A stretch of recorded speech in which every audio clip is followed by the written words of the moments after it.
Members of Congress, I have the high privilege and distinct honor of presenting to you the President of the United States.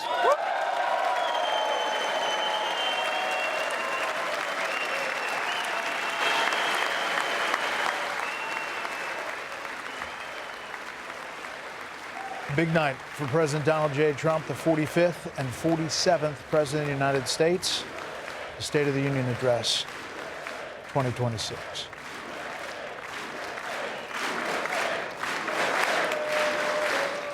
Well, thank you very much, everybody. It's really an honor. Speaker Johnson, Vice President Vance, First Lady of the United States,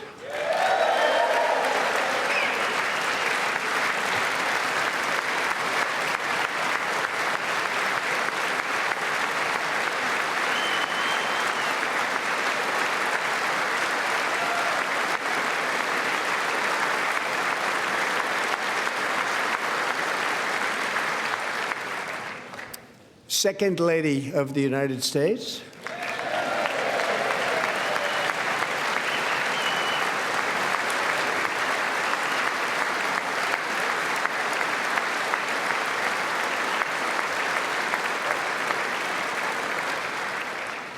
members of Congress, and my fellow Americans. Our nation is back, bigger, better, richer, and stronger than ever before.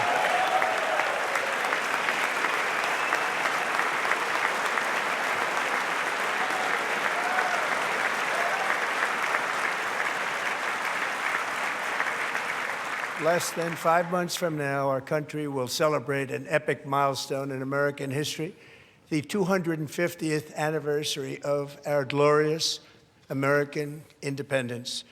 This July 4th, we will mark 2.5 centuries of liberty and triumph, progress and freedom in the most incredible and exceptional nation ever to exist on the face of the earth. And you've seen nothing yet. We're going to do better and better and better. This is the golden age of America.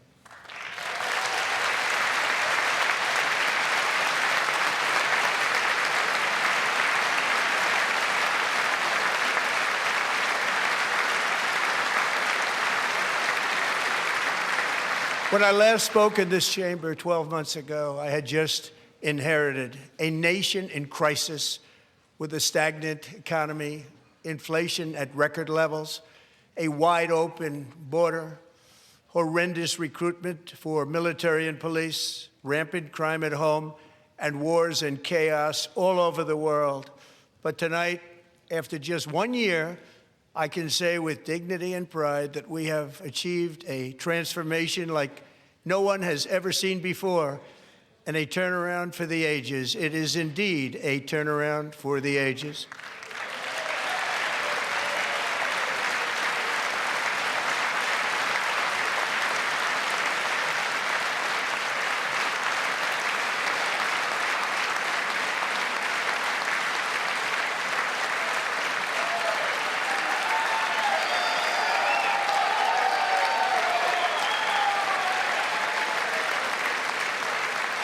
And we will never go back to where we were just a very short time ago. We're not going back. Today, our border is secure.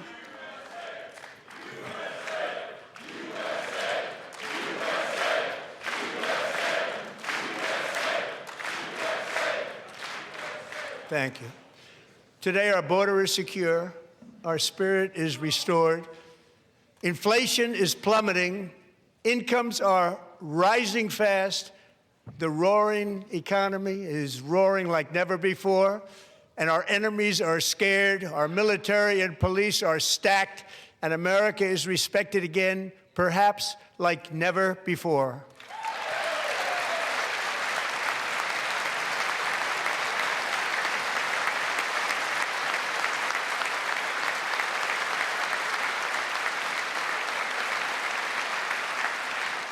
After 4 years in which millions and millions of illegal aliens poured across our borders, totally unvetted and unchecked, we now have the strongest and most secure border in American history by far.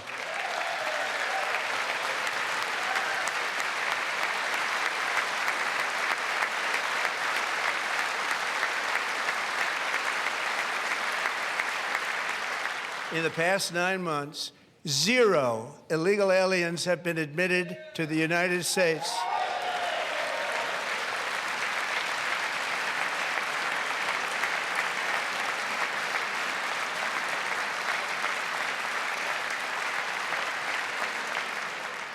But we will always allow people to come in legally, people that will love our country and will work hard to maintain our country.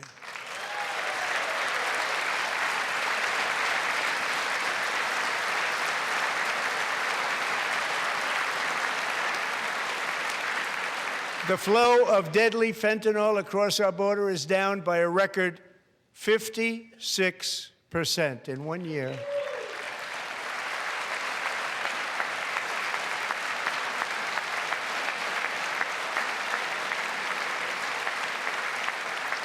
And last year, the murder rate saw its single largest decline in recorded history. This is the biggest decline, think of it, in recorded history, the lowest number in over 125 years, year 1900. In fact, substantially before my wonderful father, I had a wonderful father, Fred, before he was born, substantially before he was born. That's a long time ago. He wouldn't like me to say that, but that's a long time ago. The Biden administration and its allies in Congress gave us the worst inflation in the history of our country. But in 12 months, my administration has driven core inflation down to the lowest level in more than 5 years. And in the last 3 months of 2025, it was down to 1.7%.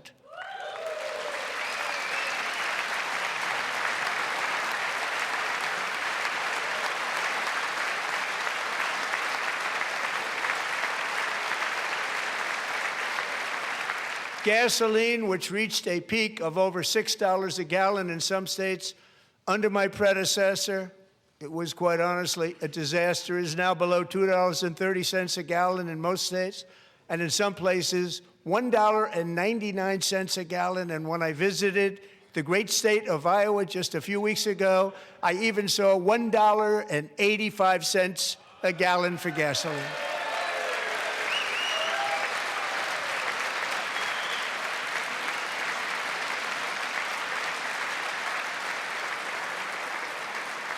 Mortgage rates are the lowest in 4 years and falling fast, and the annual cost of a typical new mortgage is down almost $5,000 just since I took office. 1 year.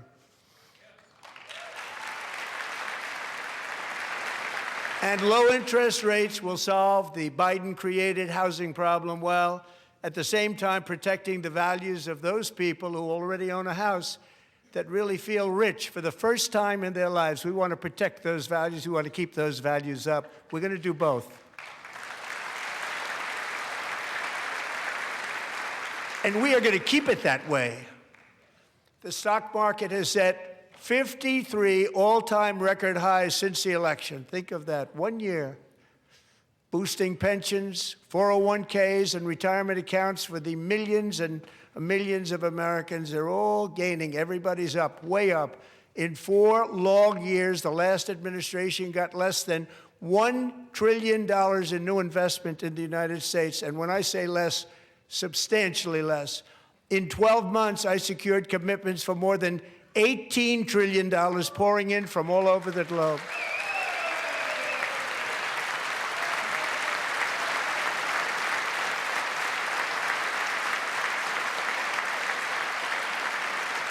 Think of it, much less than $1 trillion for 4 years versus much more than $18 trillion for 1 year. What a difference a president makes. A short time ago, we were a dead country. Now we are the hottest country anywhere in the world, the hottest.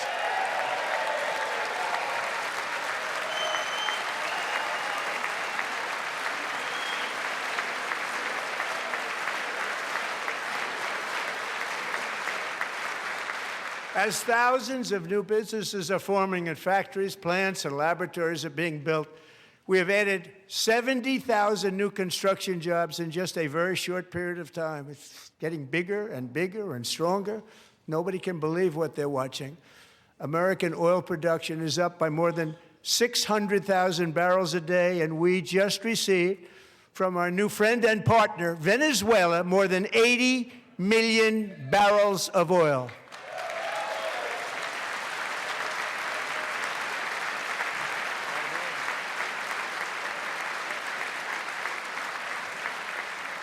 American natural gas production is at an all-time high because I kept my promise to drill, baby, drill.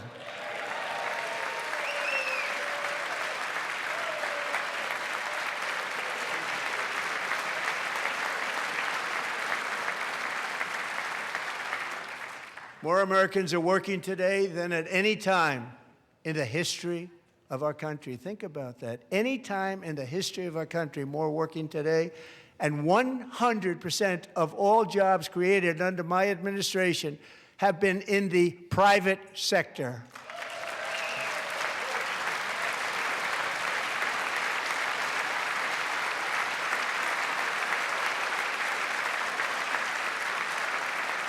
We ended DEI in America.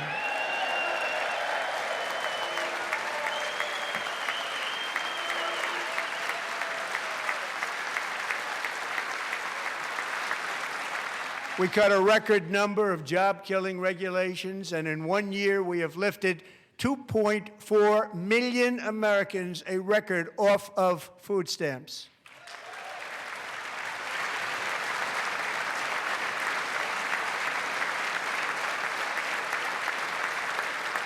And for all of these reasons, I say tonight, members of Congress, the state of our union is strong.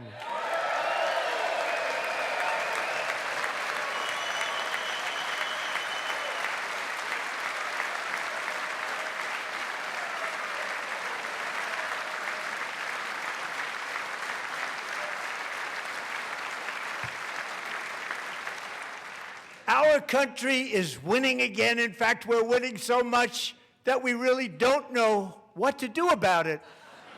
People are asking me, please, please, please, Mr. President, we're winning too much. We can't take it anymore. We're not used to winning in our country. Until you came along, we're just always losing, but now we're winning too much. And I say, no, no, no, you're going to win again. You're going to win big. You're going to win bigger than ever. And to prove that point, here with us tonight is a group of winners who just made the entire nation proud. The men's gold medal Olympic hockey team. Come on in.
Go ahead.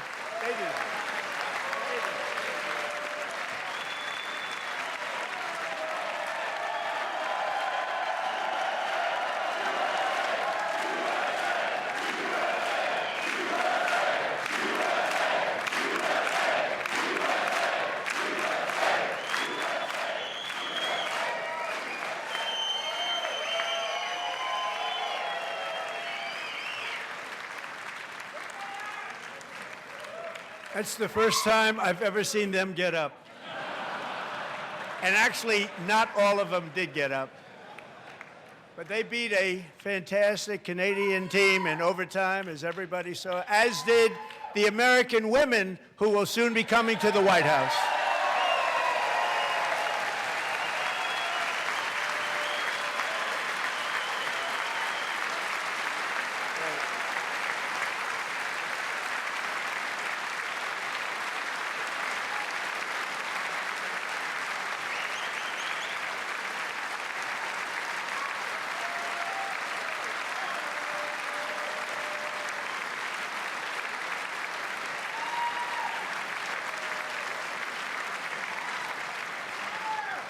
They were in the Oval Office before. And I just want to say a second very big congratulations to Team USA. But I have to say that, and I told them this, and we took a vote of the team. I said, anybody votes no, I'm not doing it. So they stood there, and they weren't about to say no, because I've never seen a goaltender play as well as goalie Connor Hellebuck.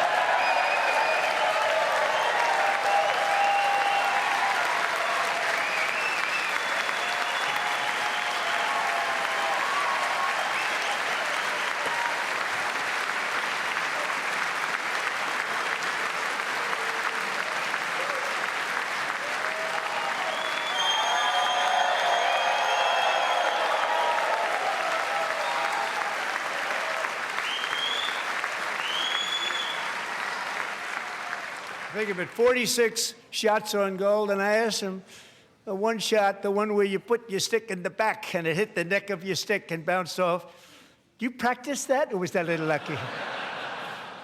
He refused to answer that question.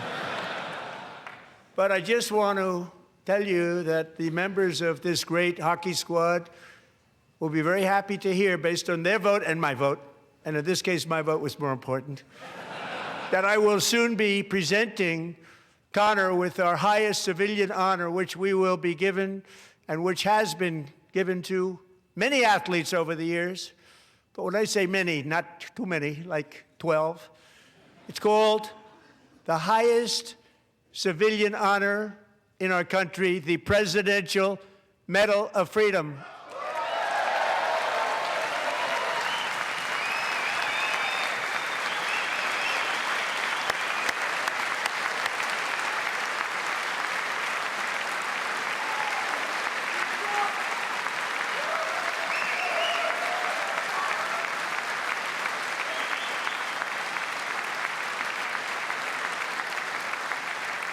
Great athletes have gotten that, very great, the best, and I thought he deserved it. And I did take a vote, every single one of them. I said, I'm not giving it if anybody goes no, and every single one of them rapidly put up their hand.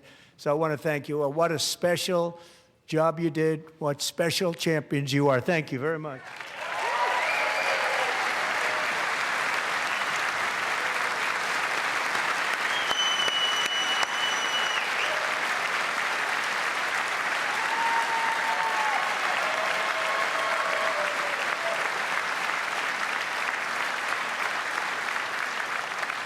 I'm also pleased to say that the next time the Olympic torch is lit, it will be here in America for the 2028 Olympics, and it's the summer version right in Los Angeles. We're going to do a good job in Los Angeles.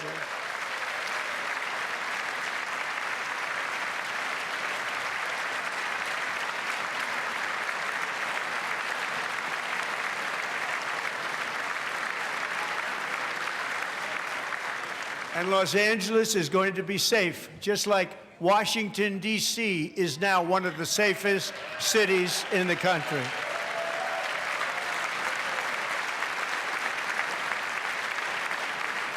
And this year, and I must say I got them both. I got them in my first term, and I was disappointed because I didn't think I'd be the president when this happened. But strange things took place. And now I've got them because I got the Olympics, and I got the 2026 FIFA World Cup, and I wanted to claim the 250th, but I didn't get away with that one. I couldn't claim that one for myself. But we're getting the World Cup, so we have the World Cup and the Olympics coming, and that is exciting news.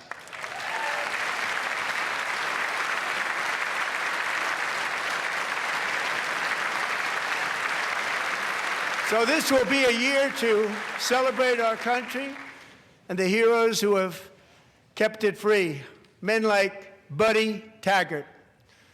At age 17, Buddy volunteered to defend America in World War II, serving in the Pacific under the great General Douglas MacArthur. He fought bravely in the famous Battle of Manila, worked so hard. He was badly wounded and almost killed by enemy machine guns in Luzon. And 81 years ago this month, he liberated the largest internment camp in the Philippines, one of the largest anywhere in the world. Buddy earned many honors, including a Purple Heart and a Bronze Star, came home, started a family, and tonight he is in the gallery looking forward to July 4th, 2026, his 100th birthday.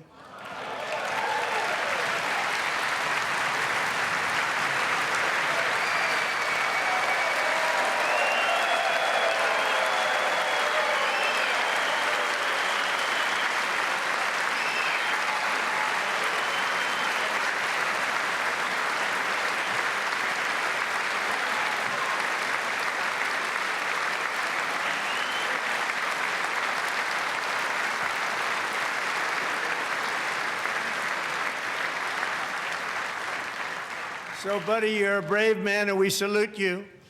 Even in times of challenge, setback, and immense heartache, the spirit of 1776 has always shone through very brightly.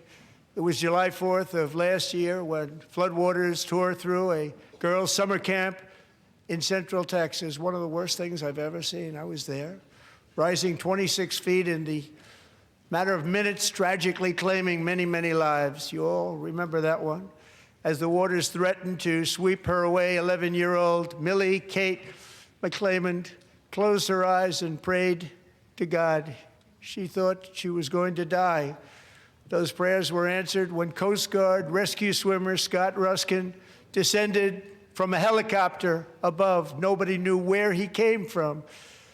It was Scott's first ever rescue mission, a young guy, but very brave, very, very top, always top in his class. And he lifted not just Millie Kate, but 164 others to safety.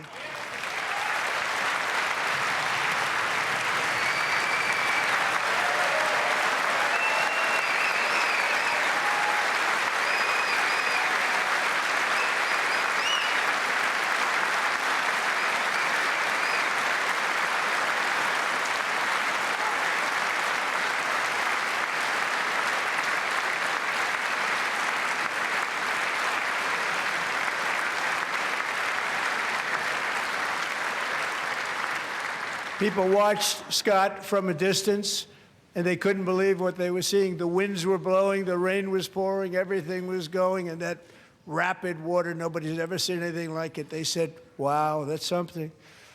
Tonight, Scott and Millie Kate are here together, reunited for the very first time. Thank you, Scott, Millie Kate.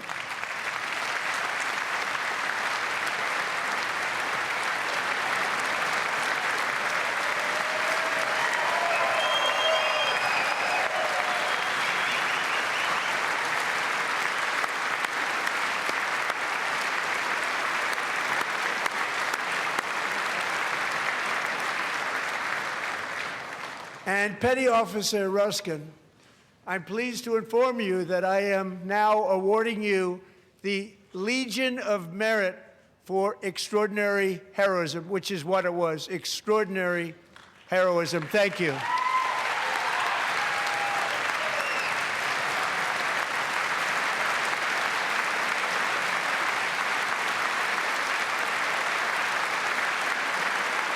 And I'd like to have the military aide to please come down and take care of the service. Military aide, thank you very much. Take care of that very important service. Thank you very much. From 1776 to today, every generation of Americans has stepped forward to defend life, liberty, and the pursuit of happiness. And they're really doing it for the next generation. But now it's our turn. Together, we're building a nation where every child has the chance to reach higher and go further, where government answers to the people, not the powerful, and where the interests of hardworking American citizens are always our first and ultimate concern. That is the debt we owe to the heroes who came before us, and that is the promise we must keep to America for our 250th year. Last year, I urged this Congress to begin the mission by passing the largest tax cuts in American history, and our Republican majorities delivered so beautifully. Thank you, Republicans.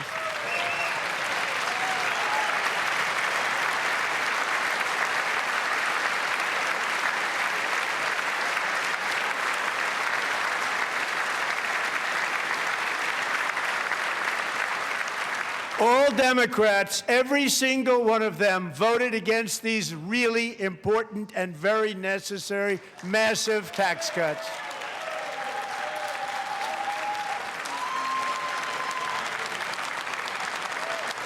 They wanted large-scale tax increases to hurt the people instead.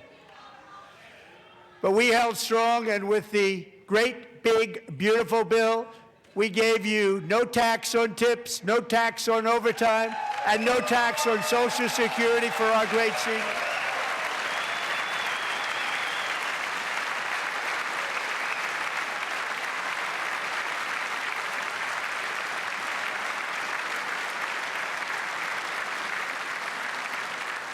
And we also made interest on auto loans tax deductible the first time, but only if the car is made in America.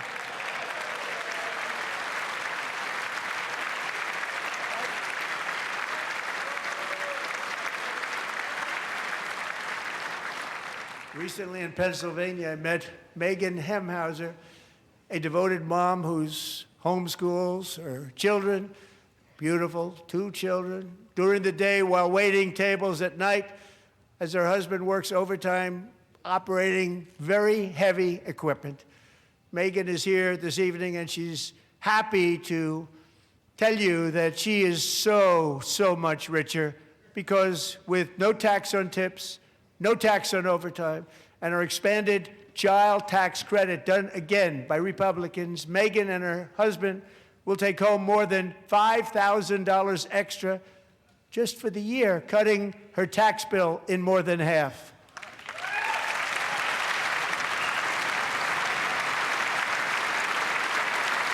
Megan, please stand up. We're fighting for you, Megan.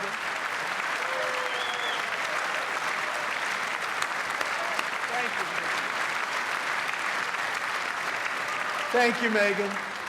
We're fighting for you, Megan. Under our bill, parents like Megan can also activate their children's brand new Trump accounts. And I didn't name it. I did not name that.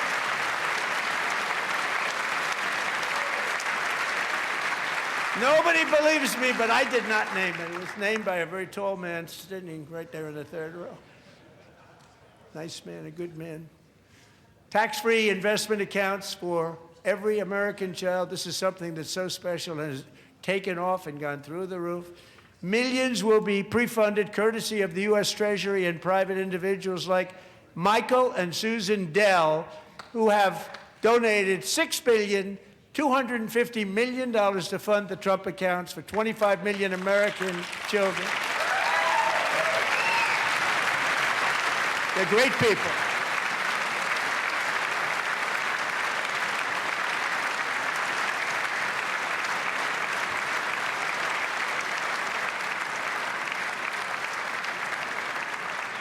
When I asked Michael Dell, how do you make all that money? He said, well, I just sat on my dorm in school, and I made computers, and I'd sell them to people, and I just kept selling and selling and selling, and pretty amazing story. That's called the American dream. He sold a lot of computers, a lot of those laptops, so I congratulate him on that, but I really thank him and Susan, as well as others like Brad Gerstner, a very tremendous guy. He was behind it right from the beginning. Brad Gerstner. Thank you, Brad.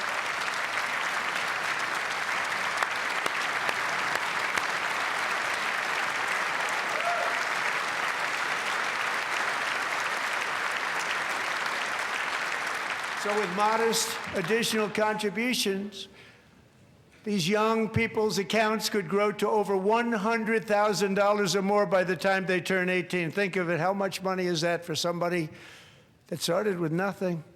Over 100,000, could be much more than that. To make this investment in our children's future, go to trumpaccounts.gov, trumpaccounts.gov. And a lot of people are doing it. It's setting every record in the book. It's popular. They knew what it was going to take. I'm so proud of them. I'm so proud of the people that got it started. And now it's just taken off. One of the primary reasons for our country's stunning economic turnaround, the biggest in history, where the Dow Jones broke 50,000 4 years ahead of schedule, and the S&P hit 7,000, where it wasn't supposed to do it for many years, were tariffs. I used these tariffs, took in hundreds of billions of dollars to make great deals for our country, both economically and on a national security basis. Everything was working well. Countries that were ripping us off for decades are now paying us hundreds of billions of dollars. They were ripping us so badly, you all know that. Everybody knows it. Even the Democrats know it. They just don't want to say it. And yet these countries are now happy, and so are we. We made deals. The deals are all done. And they're happy. They're not making money like they used to, but we're making a lot of money. There was no inflation, tremendous growth. And the big story was how Donald Trump called the economy correctly, and 22 Nobel Prize winners in economics didn't. They got it totally wrong. They got it really wrong. And then just 4 days ago, an unfortunate ruling from the United States Supreme Court. It just came down. It came down. Very unfortunate ruling. But the good news is that almost all countries and corporations want to keep the deal that they already made, right, Scott? Knowing that the legal power that I, as president, have to make a new deal could be far worse for them, and therefore they will continue to work along the same successful path that we had negotiated before the Supreme Court's unfortunate involvement. So despite the disappointing ruling, these powerful country saving, it's saving our country, the kind of money we're taking in, peace protecting. Many of the wars I settled was because of the threat of tariffs. I wouldn't have been able to settle them without. Will remain in place under fully approved and tested alternative legal statutes. And they have been tested for a long time. They're a little more complex, but they're actually probably better, leading to a solution that will be even stronger than before. Congressional action will not be necessary. It's already time-tested and approved. And as time goes by, I believe the tariffs paid for by foreign countries will, like in the past, substantially replace the modern-day system of income tax, taking a great financial burden off the people that I love.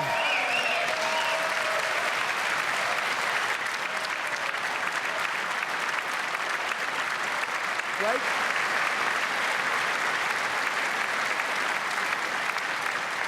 Moving forward, factories, jobs, investment, and trillions of dollars will continue pouring into the United States of America because we finally have a president who puts America first. I put America first.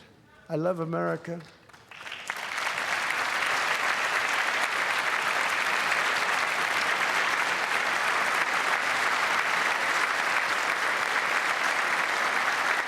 For decades before I came along, we had the exact opposite. From trade to healthcare, from energy to immigration, everything was stolen and rigged in order to drain the wealth out of the productive, hardworking people who make our country great, who make our country run. Under Biden and his corrupt partners in Congress and beyond, it reached a breaking point with the Green New scam, open borders for everyone. They poured in by the millions and millions from prisons, from mental institutions. They were murderers, 11,888 murders. They came into our country. You allowed that to happen.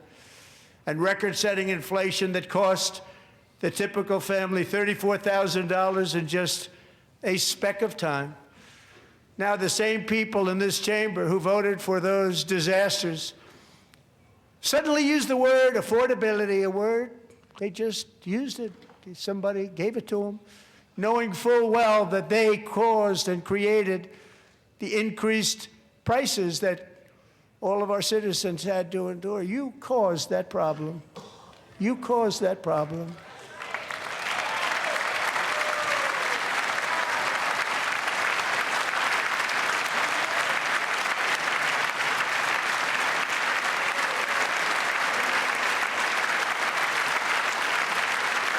They knew their statements were a lie. They knew it. They knew their statements were a dirty, rotten lie. Their policies created the high prices Our policies are rapidly ending them. We are doing really well. Those prices are plummeting downward.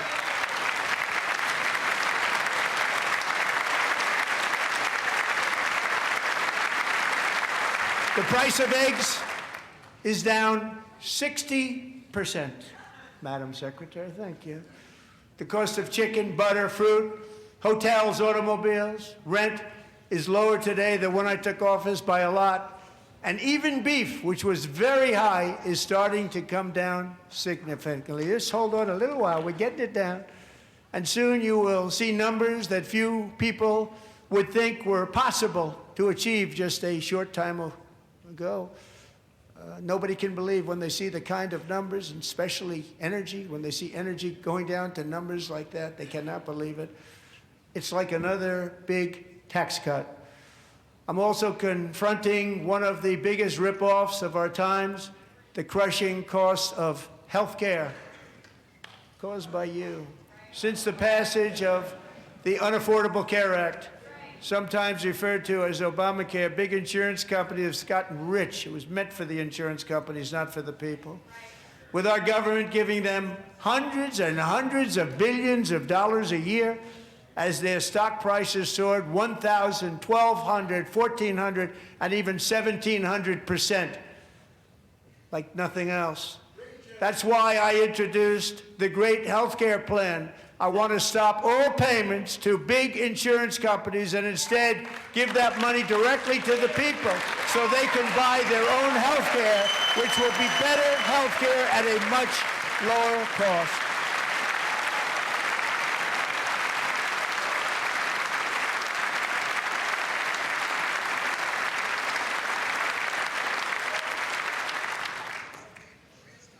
In addition, my plan requires maximum price transparency. That's a big deal. Sounds so simple, so big. And I did that in my first term, and the Democrats immediately terminated it with full knowledge that they were doing a very bad thing for the people. Costs were going to go way up, and that's what happened, and now I'm bringing them way down on health care and everything else.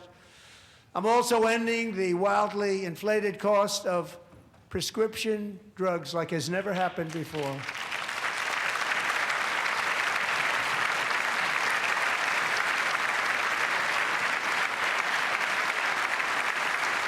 Other presidents tried to do it, but they never could. They tried. Most didn't try, actually.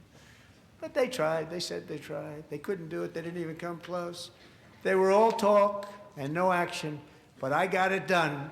Under my just enacted most favored nation agreements, Americans who have for decades paid by far the highest prices of any nation anywhere in the world for prescription drugs will now pay the lowest price anywhere in the world for drugs. Anywhere, the lowest price.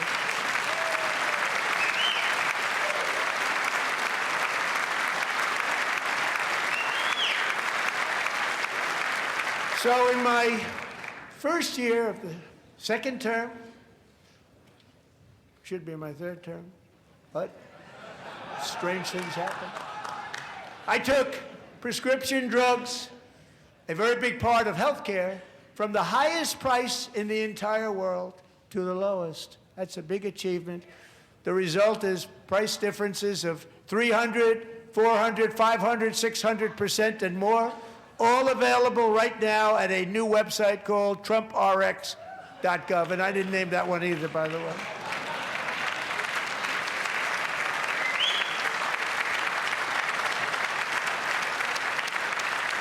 And here tonight is the very first customer ever to get that big discount, and it is big, Catherine Rayner. For 5 years, she and her husband have struggled with infertility, and they turned to IVF. One drug has been costing Catherine $4,000 to purchase, but a few weeks ago, she logged onto the TrumpRx website and got that same drug that cost $4,000, got it for under $500. A reduction of much more, actually, than $3,500. Catherine, we are all praying for you, and you're going to be a great mom.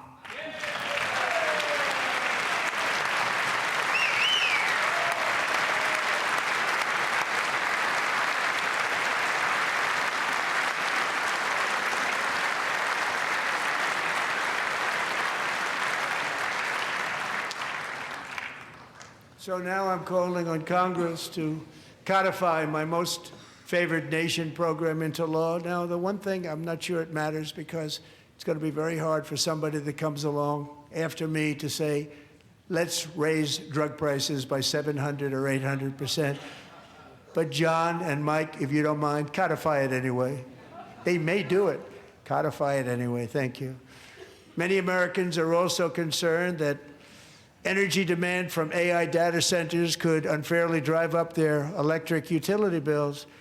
Tonight, I'm pleased to announce that I have negotiated the new Ratepayer Protection Pledge. You know what that is? We're telling the major tech companies that they have the obligation to provide for their own power needs. They can build their own power plants as part of their factory so that no one's prices will go up. And in many cases, prices of electricity will go down for the community and very substantially down. This is a unique strategy never used in this country before. We have an old grid. It could never handle the kind of numbers, the amount of electricity that's needed. So I'm telling them they can build their own plant. They're going to produce their own electricity. It will ensure the company's ability to get electricity while at the same time lowering prices of electricity for you, and could be very substantial for all of you cities and towns. You're going to see some good things happen over the next number of years. Another pillar of the American dream that has been under attack is homeownership. With us tonight is Royce Williams, a mom of two from Houston. She placed bids on 20 homes and lost all of those bids to gigantic investment firms that bypassed inspection, paid all cash, and turned those houses into rentals, stealing away her American dream. She was devastated. Stories like this are why last month I signed executive order to ban large Wall Street investment firms from buying up in the thousands single-family homes.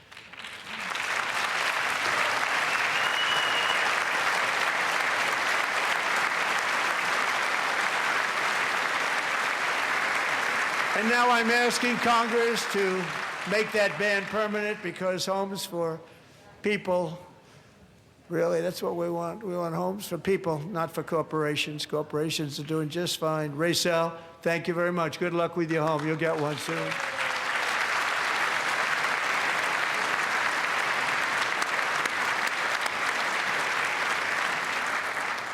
We're also working to make it easier for Americans to save for retirement. And under this administration, we will always protect Social Security and Medicare. They are not protecting it for our seniors. We will always protect Social Security, Medicare, Medicaid.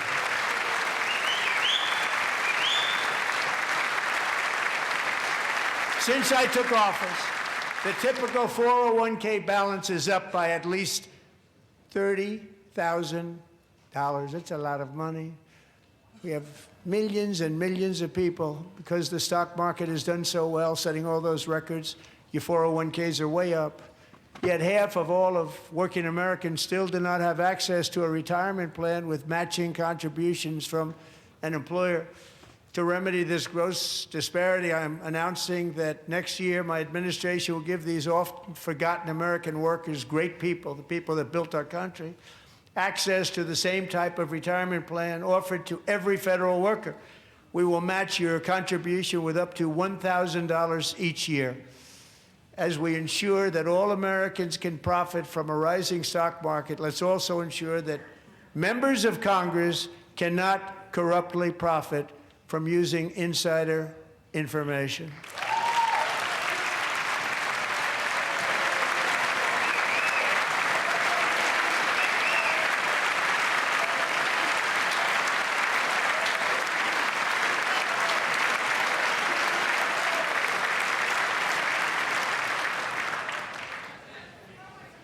They stood up for that. I can't believe it. I can't believe it. Did Nancy Pelosi stand up if she's here? Doubt it. Pass the Stop Insider Trading Act without delay.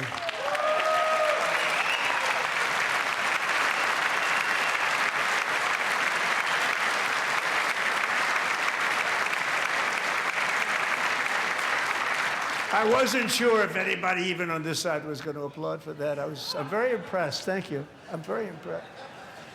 But when it comes to the corruption that is plundering, it's plundering America. There's been no more stunning example than Minnesota, where members of the Somali community have pillaged an estimated $19 billion from the American taxpayer. Oh, we have all the information. And in actuality, the number is much higher than that.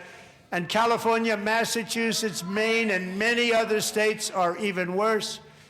This is the kind of corruption that shreds the fabric of a nation, and we are working on it like you wouldn't believe. So tonight, although started 4 months ago, I am officially announcing the war on fraud to be led by our great Vice President, J.D. Vance.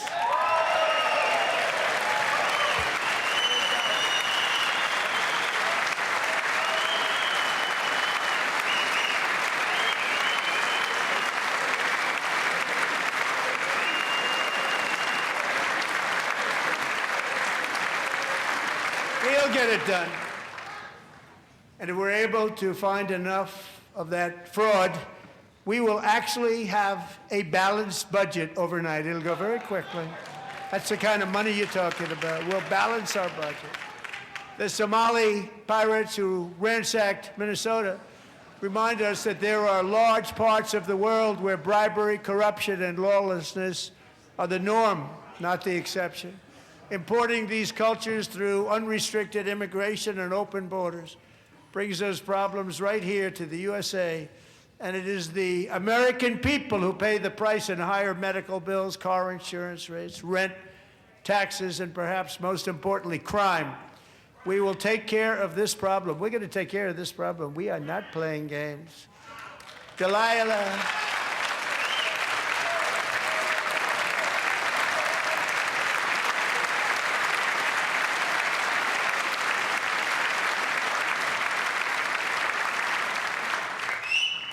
Delilah Coleman was only 5 years old in June 2024 when a 18-wheel tractor trailer plowed into her stopped car traveling at 60 miles an hour or more. The driver was an illegal alien let in by Joe Biden and given a commercial driver's license by open borders politicians in California. Doctors said Delilah would never be able to walk or talk, have a good life. She wouldn't even be able to eat again. But against all odds, she is now in the first grade learning to walk. And she's here this evening with her dad, Marcus, a fantastic man. Delilah, please, you are a great inspiration. Please stand up.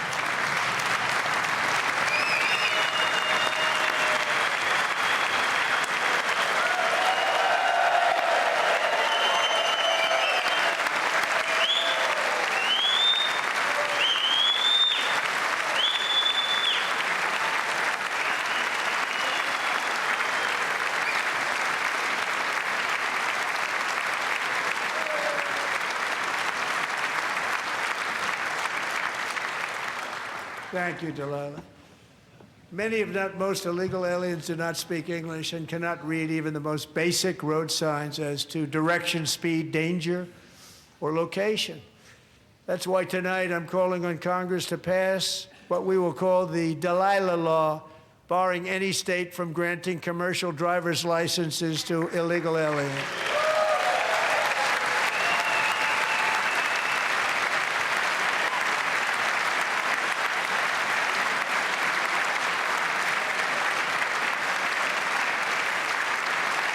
And yesterday, as you probably saw at the White House, I hosted a ceremony with Americans who lost their treasured loved ones to the scourge of illegal immigration. People came into our country, how we allowed this to happen with our open borders.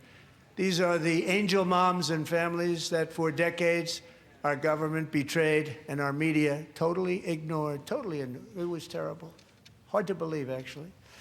In 2023, a 16-year-old high school cheerleader named Elizabeth Medina was supposed to perform in her town's Christmas parade, but she never arrived. Her mother, Jacqueline, went home to look for her, and she found her lying dead in a bathtub bleeding profusely after being stabbed 25 times. Lizbeth's killer was a previously arrested illegal alien who had broken in and brutally extinguished the brightest light in her family's life, violently and viciously.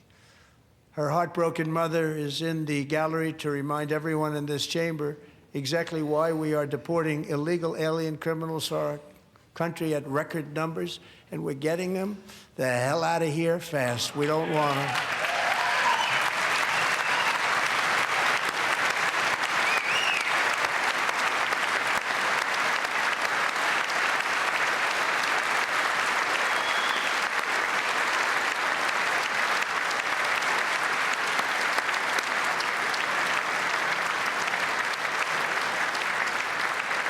Thank you very much, Jacqueline. Thank you.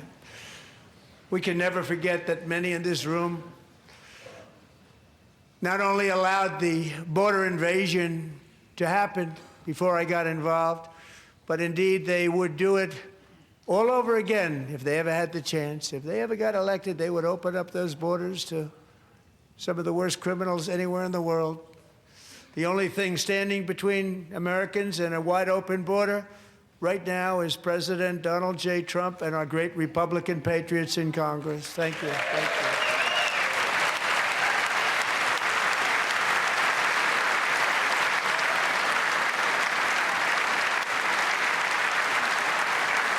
As we speak, Democrats in this chamber have cut off all funding for the Department of Homeland Security. It's all cut off. It's all cut off. They have instituted another Democrat shutdown, the first one costing us 2 points on GDP. 2 points we lost on GDP, which probably made them quite happy, actually. Now they have closed the agency responsible for protecting Americans from terrorists and murderers. Tonight I'm demanding the full and immediate restoration of all funding for the border security, Homeland Security of the United States, and also for helping people clean up their snow.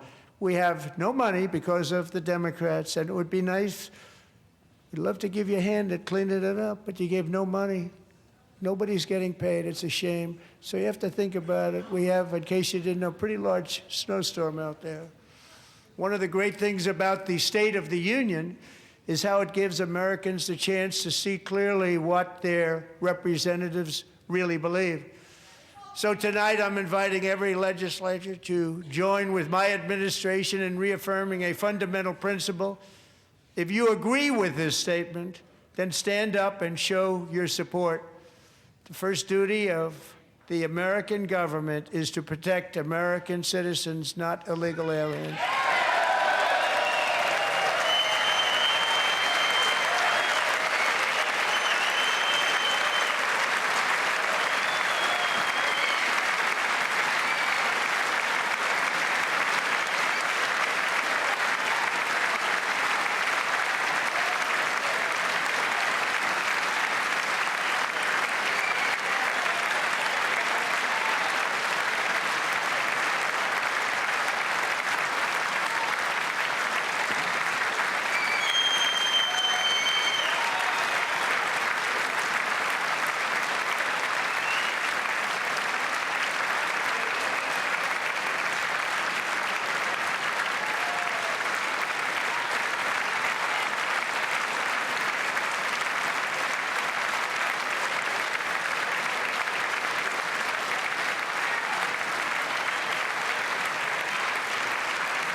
Isn't that a shame? You should be ashamed of yourself not standing up. You should be ashamed of yourself. That is why I'm also asking you to end deadly sanctuary cities that protect the criminals and enact serious penalties for public officials who block the removal of criminal aliens. In many cases, drug lords, murderers all over our country, they're blocking the removal of these people out of our country, and you should be ashamed of yourself.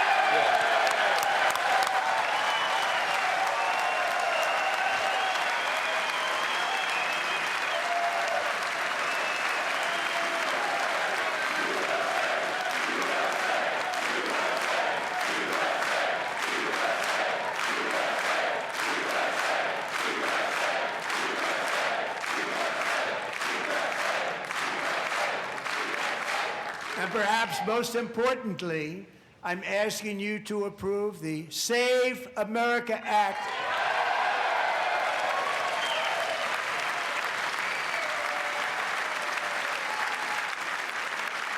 To stop illegal aliens and others who are unpermitted persons from voting in our sacred American elections. The cheating is rampant in our elections. It's rampant. It's very simple. All voters must show voter ID.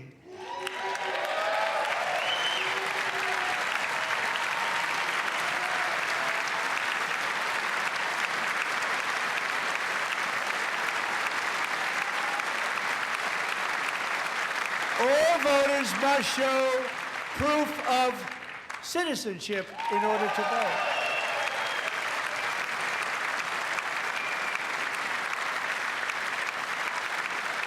And no more crooked mail-in ballots except for illness, disability, military, or travel. None. And this should be an easy one. And by the way, it's polling at 89%, including Democrats. 89%.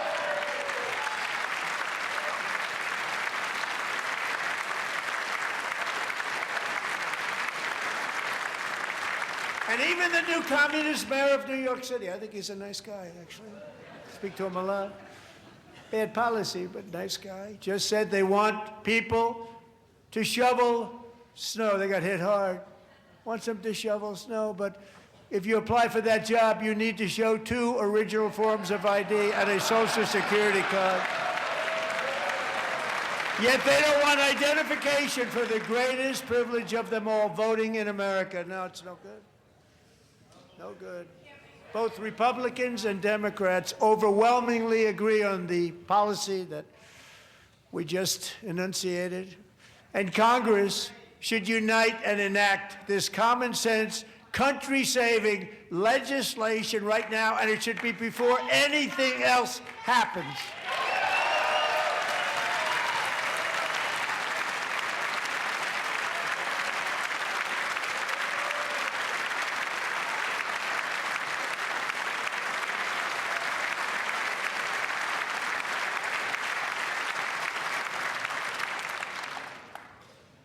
And the reason they don't want to do it, why would anybody not want voter ID? One reason, because they want to cheat. There's only one reason. They make up all excuses. They say it's racist. They come up with things. You almost say, what imagination they have. They want to cheat. They have cheated. And their policy is so bad that the only way they can get elected is to cheat. And we're going to stop it. We have to stop it, John.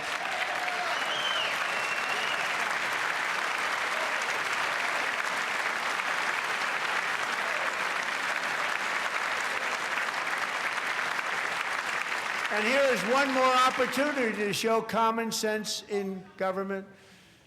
In the gallery tonight are Sage Blair and her mother, Michelle. In 2021, Sage was 14 when school officials in Virginia sought to socially transition her to a new gender, treating her as a boy and hiding it from her parents. Hard to believe, isn't it? Before long, a confused Sage ran away from home after she was found in a horrific situation in Maryland A left-wing judge refused to return Sage to her parents because they did not immediately state that their daughter was their son. Sage was thrown into an all-boys state home and suffered terribly for a long time. But today, all of that is behind them because Sage is a proud and wonderful young woman with a full-ride scholarship to Liberty University. Sage and Michelle, please stand up.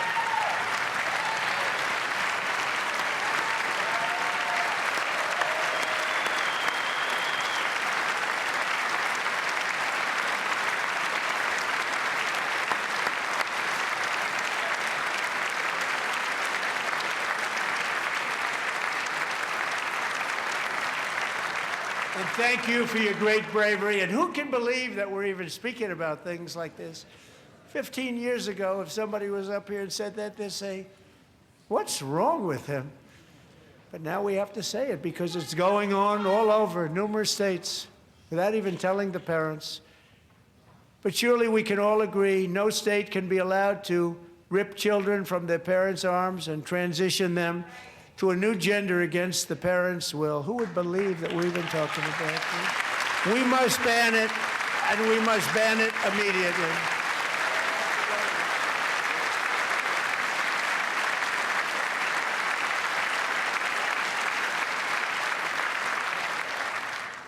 Look, nobody stands up. These people are crazy, I'm telling you. They're crazy.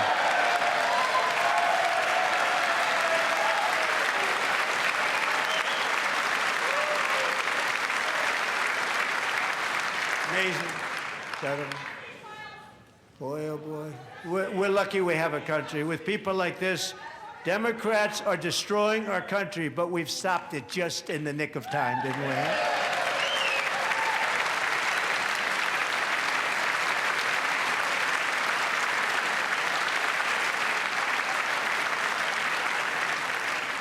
No one cares more about protecting America's youth than our wonderful First Lady, now a movie star. She's a movie star. Can you believe it? Who would have believed that? Over the past year, she has had an incredible impact championing AI legislation, advancing a landmark executive order on foster care, and helping secure $30 million to launch the Melania Trump Foster Youth to Independence Initiative. It's a tremendous, really a tremendous thing that happened and had a lot of bipartisan support. She gets much better bipartisan support than I do. I get none. She gets a lot. Someday you're going to have to tell me how you did that.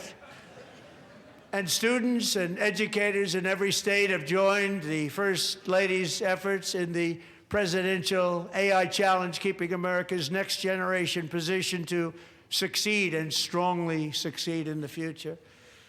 Tonight, we welcome two young people whose lives reflect the First Lady's impact, Sierra Burns and Everest Nevermont. Thank you both, and Melania, thank you. I know how hard you worked on it. Thank you very much.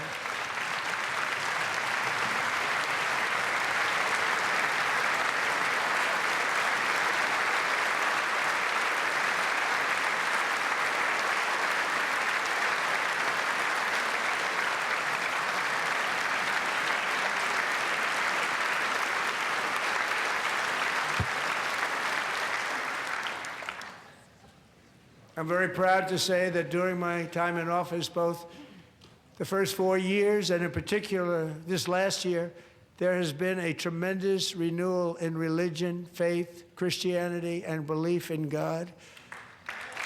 Tremendous renewal.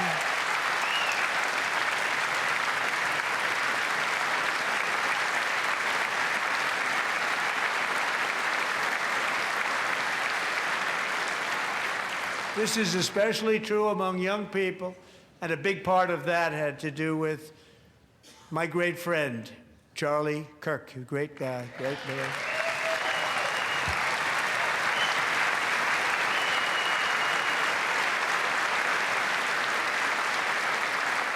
So last year, Charlie was violently murdered by an assassin and martyred, really martyred for his beliefs.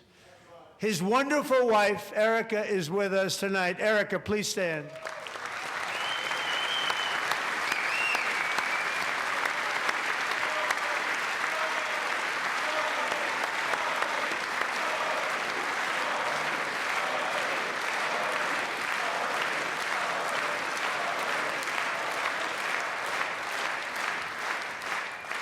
Thank you, Erica.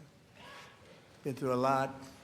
In Charlie's memory, we must all come together to reaffirm that America is one nation under God, and we must totally reject political violence of any kind.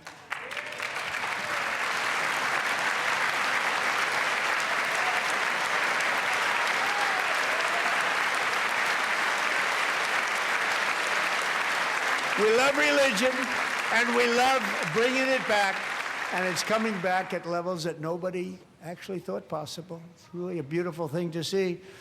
Above all, unleashing America's promise requires keeping our communities safe.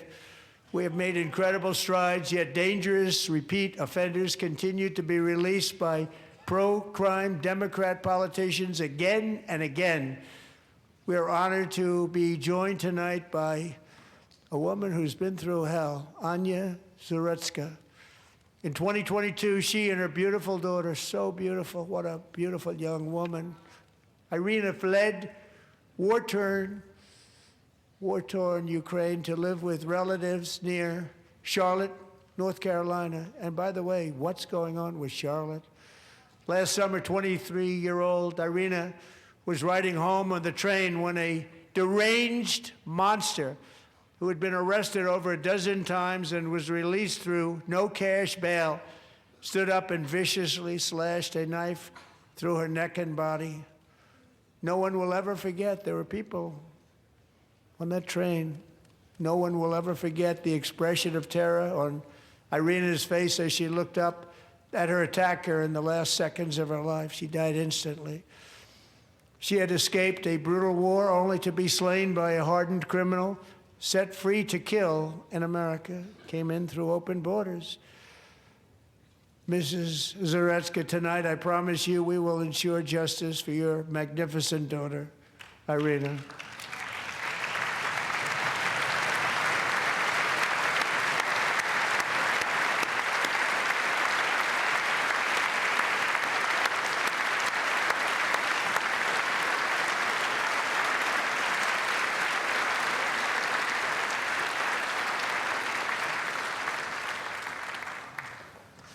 How do you not stand? How do you not stand? I'm asking this Congress to pass tough legislation to ensure that violent and dangerous repeat offenders are put behind bars, and importantly, that they stay there.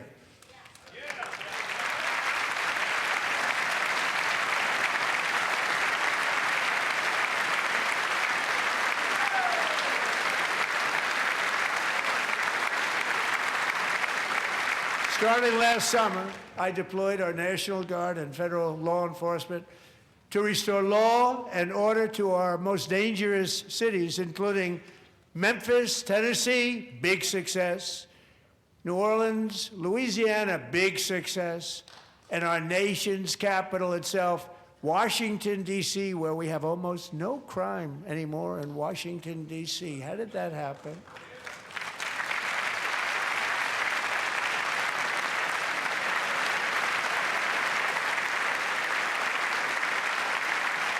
In fact, crime in Washington is now at the lowest level ever recorded, and murders in D.C. this January were down close to 100% from a year ago.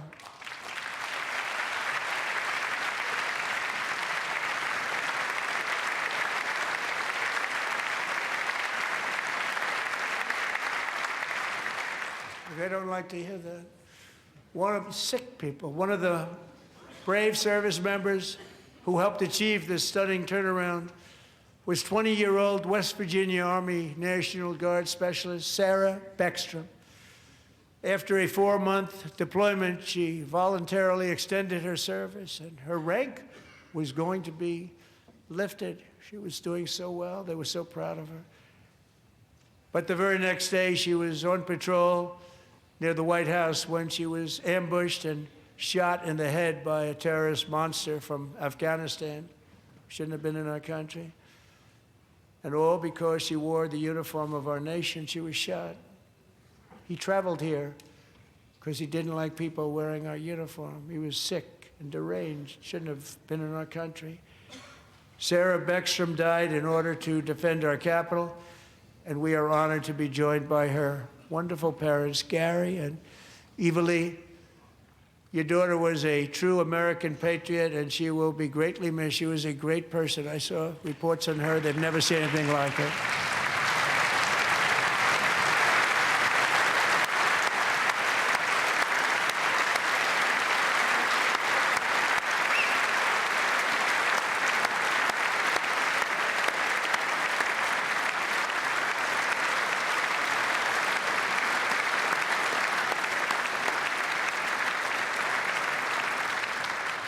So sorry. Thank you very much.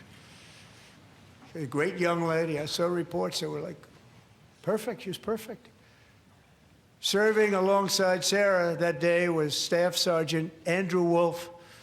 The terrorist shot Andrew in the head, and no one thought he could possibly make it. The two of them, Sarah and Andrew, both shot violently in the head. Neither was expected to make it. They weren't even given a chance, except his wonderful mother, named Melody, who I spoke to the same night, and she was so positive. The doctors thought that Andrew was gone, but his mother said, no, no, Mr. President, Andrew will be fine. He's going to make it. I've never seen anything like it. I mean, he was given almost no chance. She said, I have no doubt, sir, he's going to be okay. This was a conversation that I had with her that night, with her son laying helplessly in bed, blood all over. Everybody is praying, she said, sir, he will be okay. The doctors didn't understand what she was saying, and after looking at the results of the damage done, neither did I. She was so strong and conclusive that even Andrew's great father felt she didn't really understand the gravity of the situation. But she turned out to be right. Right, Melanie? She turned out to be right.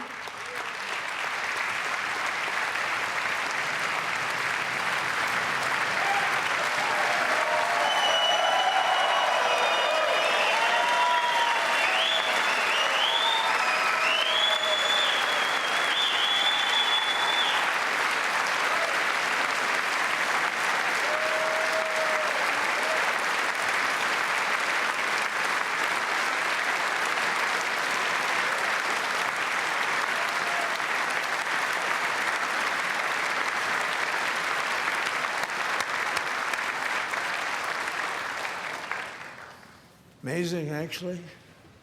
I said, where does this woman come from? She's the most positive person I've ever met. With God's help, Andrew has battled back from the edge of death, and we're talking about the edge of death, on his way to a miraculous recovery. He's got a little work to do, but he's doing great. Nice to see you. He's a good-looking guy. Nice to see you. Thanks, Andrew. Thank you very much.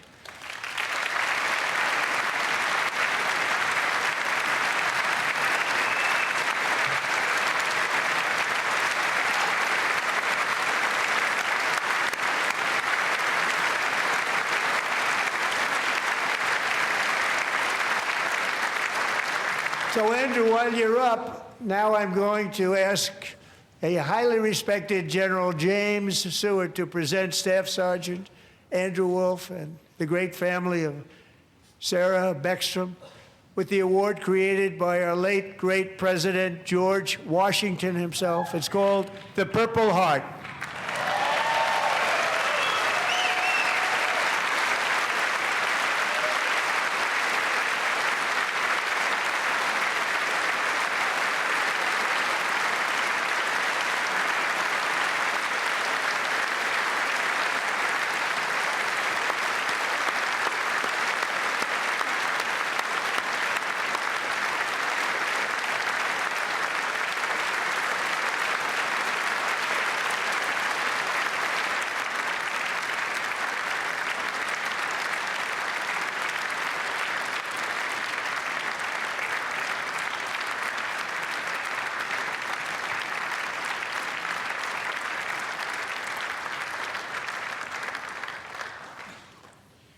We love you all.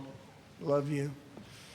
We're proudly restoring safety for Americans at home, and we are also restoring security for Americans abroad.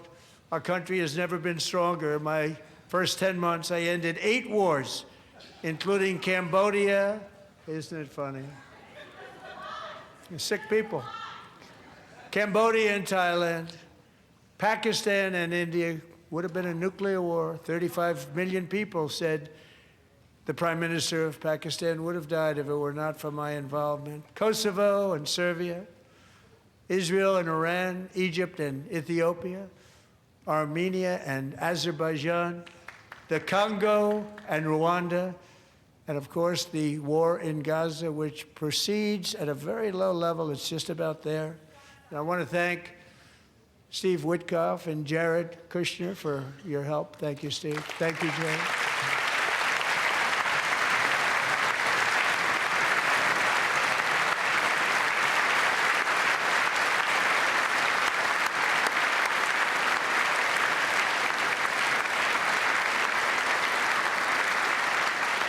And I also want to thank the man they report to, Secretary of State Marco Rubio. Thank you, Marco.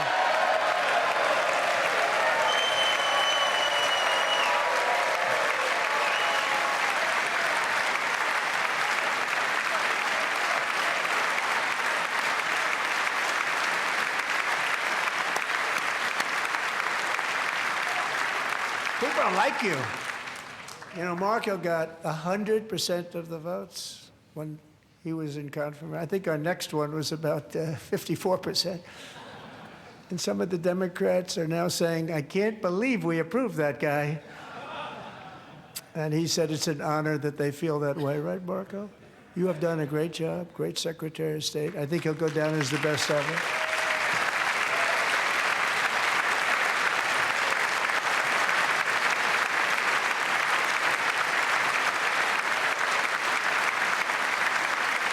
Under the ceasefire I negotiated, every single hostage, both living and dead, has been returned home. Can you believe that?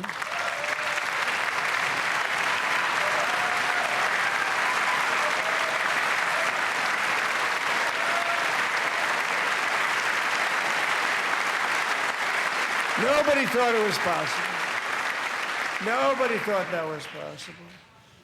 Both living and dead. And those parents who had a dead son, their boy, they'd always tell me their boy, they wanted him as much as though he were living. It was an amazing period of time. And they came back, and when we got all of the living hostages back, and many, many before them, but I always said those last 20 are going to be very tough, but we got many, many more, hundreds. But I said those last 20 are going to be tough. We got them back. But we only got back 14 or 15 of the dead of the 28. And believe it or not, Hamas worked along with Israel, and they dug and they dug and they dug. It's a tough thing to do, going through bodies all over, passing up 100 bodies sometimes for each one that they found. Tough job. And they finally got it back to 27. And then Steve and Jared, they got it back to 28. They found all 28. Nobody thought that was possible, but we did it. And I remember the family of the 28th. They were so grieved, but they were so happy as it's possible to be. They had their boy back. The mother said, "Sir, we have our boy back." What a period of time that was, but we got them all back. So thank you both very much. Great job.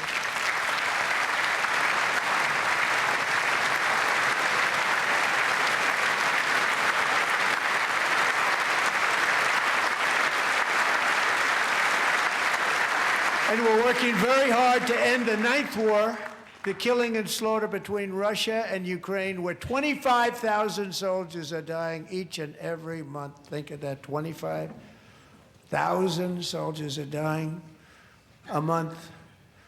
A war which would have never happened if I were president, would have never happened.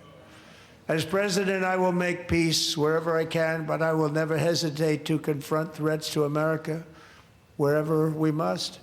That's why in a breakthrough operation last June, the United States military obliterated Iran's nuclear weapons program with an attack on Iranian soil known as Operation Midnight Hammer.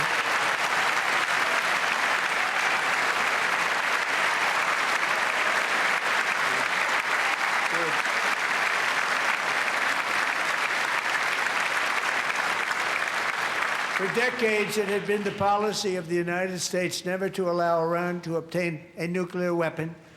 Many decades.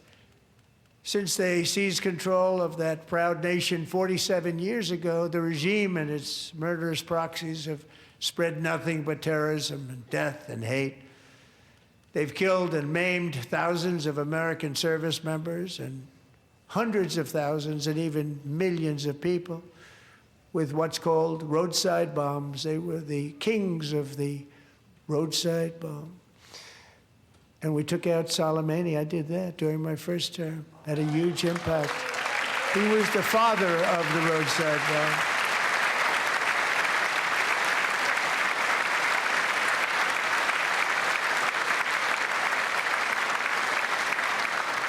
And just over the last couple of months with the protests, they've killed at least, it looks like, 32,000 protests, 32,000 protesters in their own country. They shot them and hung them. We stopped them from hanging a lot of them with the threat of serious violence. But this is some terrible people. They've already developed missiles that can threaten Europe and our bases overseas, and they're working to build missiles that will soon reach the United States of America. After Midnight Hammer, they were warned to make no future attempts to rebuild their weapons program, and in particular, nuclear weapons. Yet they continue, starting it all over. We wiped it out, and they want to start all over again, and are at this moment again pursuing their sinister ambitions. We are in negotiations with them. They want to make a deal, but we haven't heard those secret words. We will never have a nuclear weapon. My preference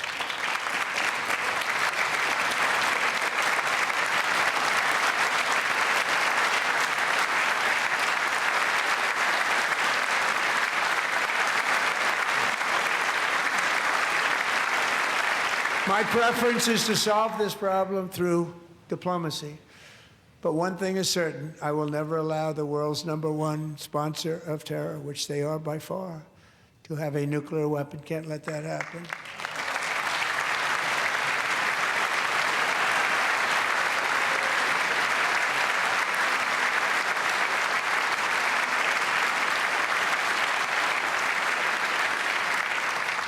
And no nation should ever doubt America's resolve. We have the most powerful military on earth. I rebuilt the military in my first term. We're going to continue to do so. Also, we just approved a $1 trillion budget. We have no choice. We have to be strong, because hopefully we will seldom have to use this great power that we built together. It's really called peace through strength, and it's been very, very effective.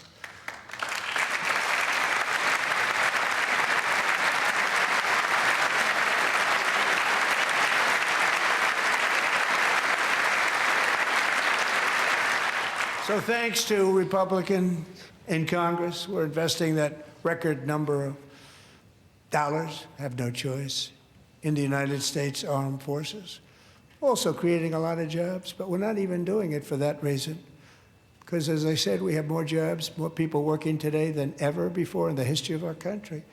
And NATO countries are friends and allies. They are. They're our friends and they're our allies. Have just agreed, at my very strong request, to pay 5% of GDP for military defense rather than the 2%, which they weren't paying. We were paying for almost all of NATO. Now they're paying 5 as opposed to not paying 4.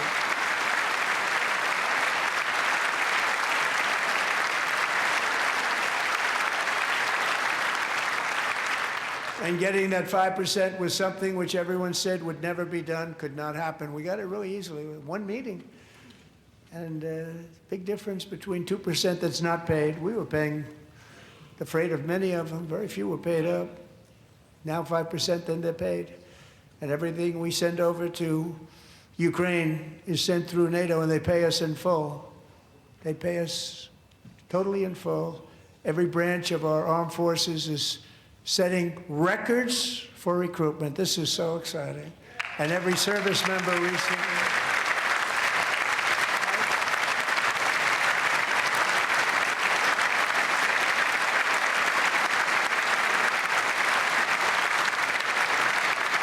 And every service member recently received a warrior dividend of $1,776.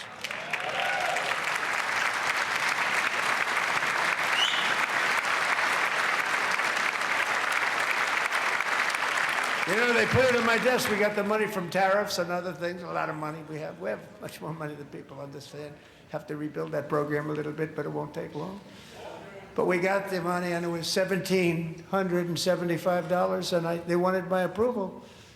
And I said, what's the number? $1,775. I said, wait a minute. For $1 more, we can have $1,776. It's going to... I said, we're going to figure that. I never asked anybody if we could afford it. $1 more. I said, $1,776. And I said, that's good. And I'll tell you what, our military, that was 4 months ago, our military, I never see a person in the military that doesn't thank me for it. So we're honored to do it. They deserve it. And we call it 1776. It was great. And we love our military. We love our law enforcement. We love our firemen. You know, the firemen don't get mentioned enough. We love our firemen. We're also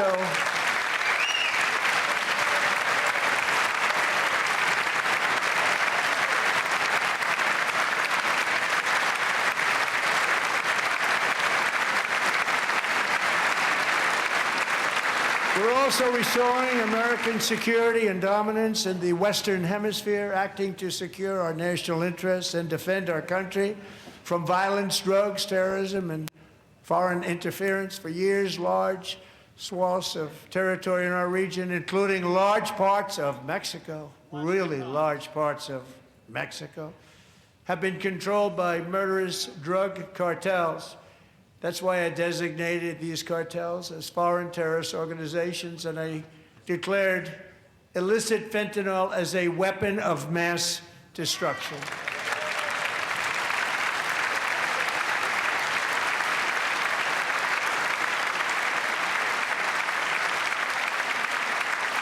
And with our new military campaign, we have stopped record amounts of drugs coming into our country and virtually stopped it completely coming in by water or sea. You probably noticed that. We very seriously damaged their fishing industry also. Nobody wants to go fishing anymore. We've also taken down one of the most sinister cartel kingpins of all. You saw that yesterday. In January,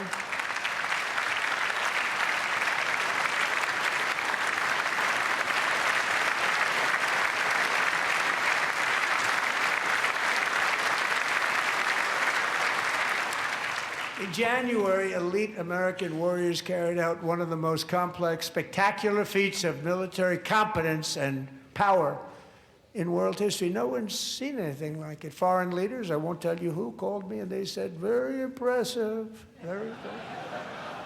They couldn't believe, they all watched, they saw what happened. This is a different fighting force that we had years ago when we fought to tie. You know, it's a great fighting force. I'm so proud of it. Look at Space Force. Space Force is my baby, because we did that. My baby is becoming so important.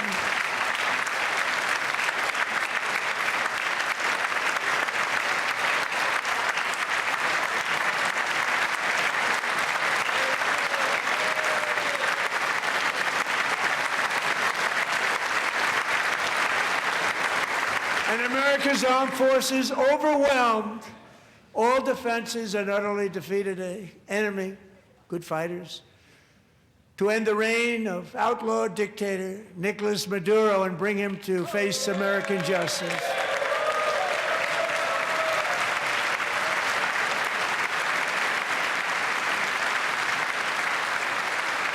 And this was an absolutely colossal victory for the security of the United States, and it also opens up a bright new beginning for the people of Venezuela. We're working closely with the new president of Venezuela, Delcy Rodriguez, to unleash extraordinary economic gains for both of our countries and to bring new hope to those who have suffered so terribly. They really did suffer. With us tonight is Alejandro Gonzalez. She grew up in a tight-knit Venezuelan family and was especially close to her beloved Uncle Enrique, But after Enrique ran for office and opposed Maduro, he was kidnapped by Maduro's security forces and thrown into the regime's really infamous prison in Caracas. Alejandro feared she would never see her uncle again. She feared for her own life also. But since the raid, we have worked with the new leadership, and they have ordered the closure of that vile prison and released hundreds of political prisoners already, with more to come. Alejandro, I'm pleased to inform you that not only has your uncle been released, but he is here tonight. We brought him over to celebrate his freedom with you in person. Enrique, please come down.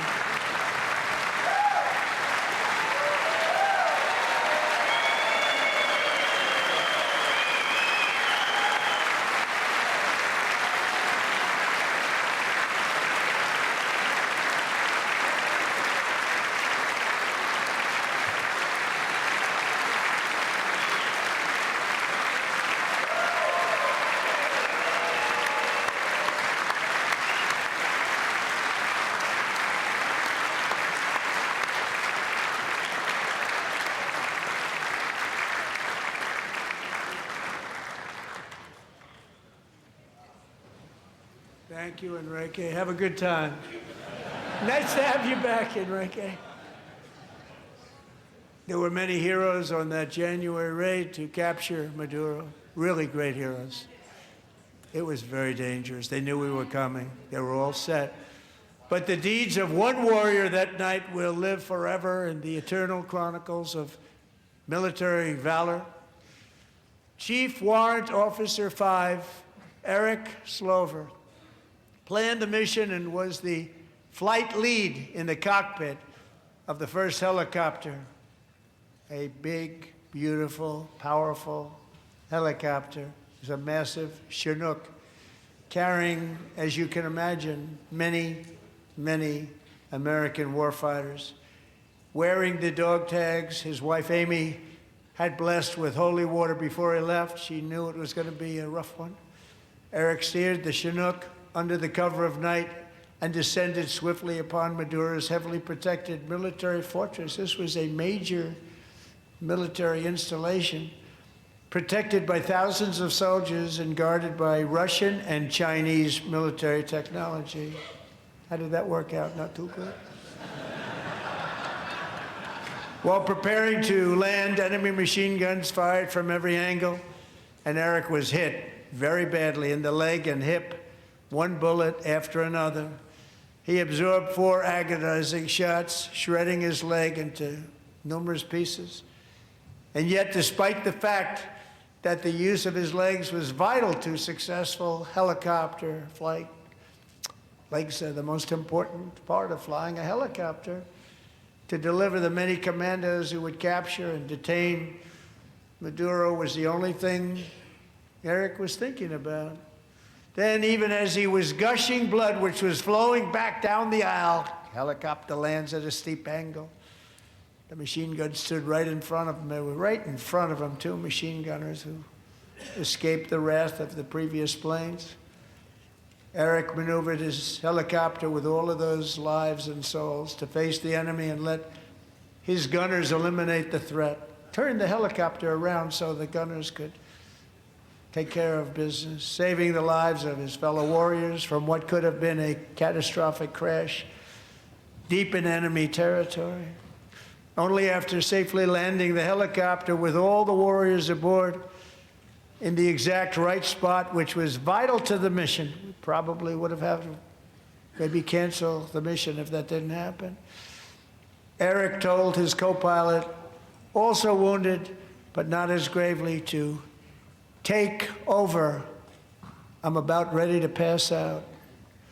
The success of the entire mission and the lives of his fellow warriors hinge on Eric's ability to take the searing pain. It was unbelievable what's happened to his legs of the bullets and keep on flying and landing, and people knew what was happening. Everybody in the back of the helicopter knew because they saw the blood pouring down the aisle. Chief Warrant Officer Slover is still recovering from his serious wounds, but I'm thrilled to say that he is here tonight with his wife, Amy, Eric, and Amy. Come on in.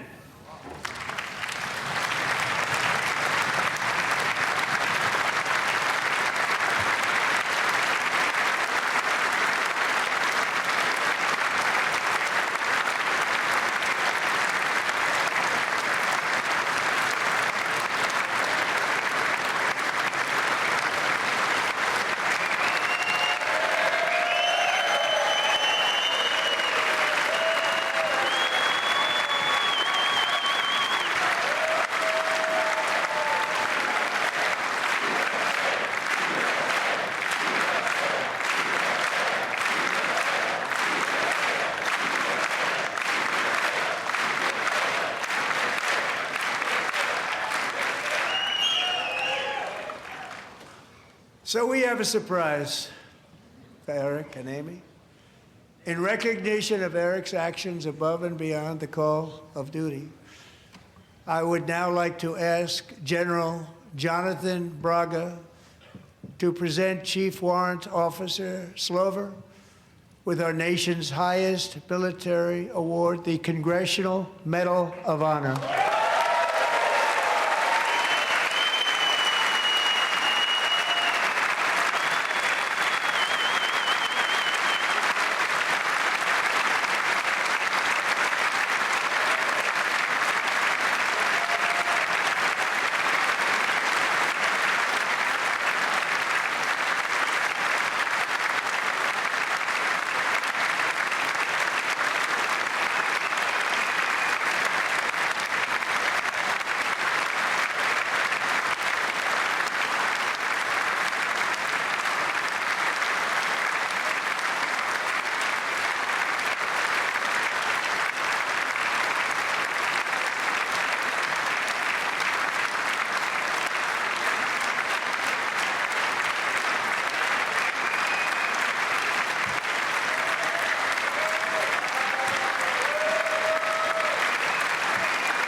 Well, thank you very much, Eric and Amy.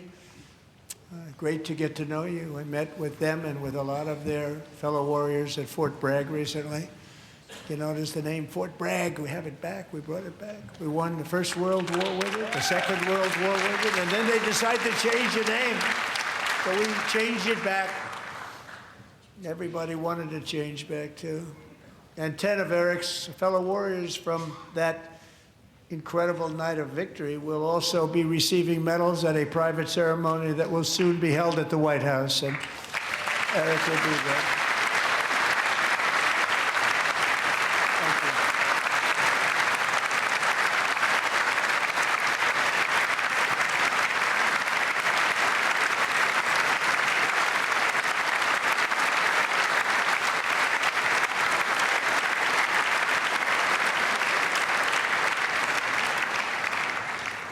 Thank you, Eric. That's a big one. Tonight we've celebrated many truly extraordinary American patriots, but there is one last living legend to honor before we go. He is one more heroic American aviator, Navy fighter pilot. Royce Williams served in World War II, Korea, Vietnam, flying more than 220 missions. In the skies over Korea in 1952, Royce was in the dogfight of a lifetime, legendary dogfight. Flying through blizzard conditions, his squadron was ambushed by 7 Soviet fighter planes. It was his first aerial combat of the war, and despite being massively outnumbered and outgunned, Royce led the takedown of 4 enemy jets and almost destroyed the others, vanquishing his adversaries while taking 263 bullets to his own plane and being seriously hurt. His story was secret for over 50 years. He didn't even want to tell his wife, but the legend grew and grew. But tonight, at 100 years old, this brave Navy captain is finally getting the recognition he deserves. He was a legend long before this evening. Royce, please stand up, and I will ask the First Lady of the United States to present Captain Royce Williams with his Congressional Medal of Honor.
Thank you, Royce, and thank you, Eric. I've always wanted the Congressional Medal of Honor, but I was informed I'm not allowed to give it to myself, and I wouldn't know why I'd be taking it, but if they ever open up that law, I will be there with you someday. But you know, that's our highest honor, Congressional Medal of Honor, and that's a big thing, and it's an honor to be in the same room with you. Thank you both very much, Eric. Thank you.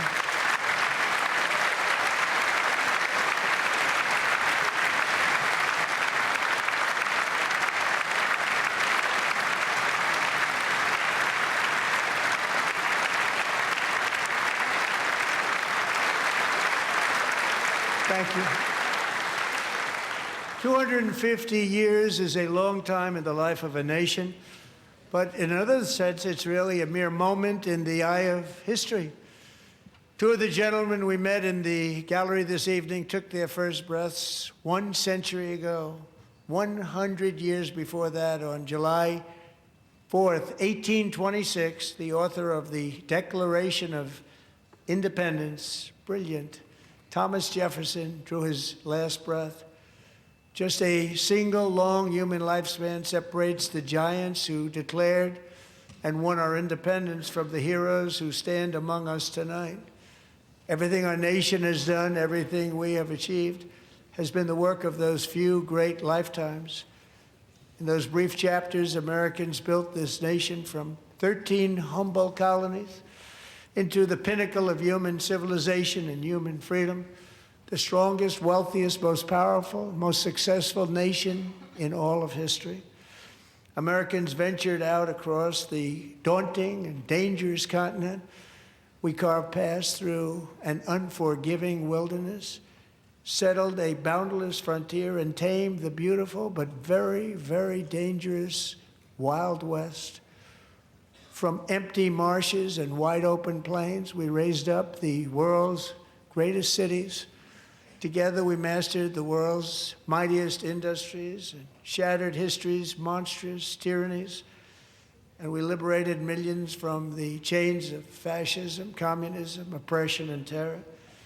Americans lifted humanity into the skies on the wings of aluminum and steel.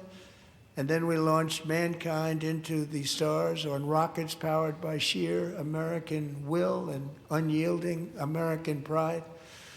We wired the globe with our ingenuity. We captivated the planet with American culture.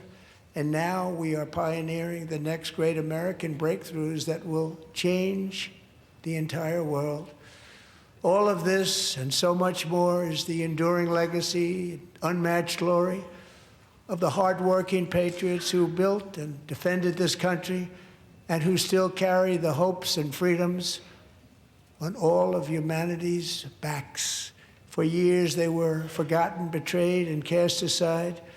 But that great betrayal is over, and they will never be forgotten again. Because when the world needs courage, daring, vision, and inspiration, it is still turning to America. And when God needs a nation to work his miracles, he knows exactly who to ask. There is no challenge Americans cannot overcome, no frontier too vast for us to conquer, no dream too bold for us to chase, no horizon too distant for us to claim. For our destiny is written by the hand of providence, and these first 250 years were just the beginning.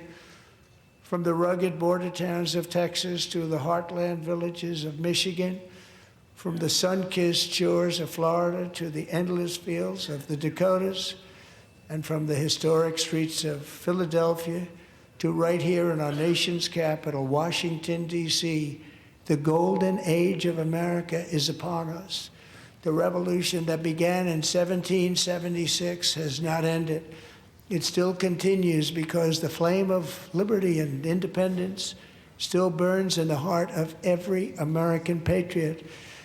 And our future will be bigger, better, brighter, bolder, and more glorious than ever before.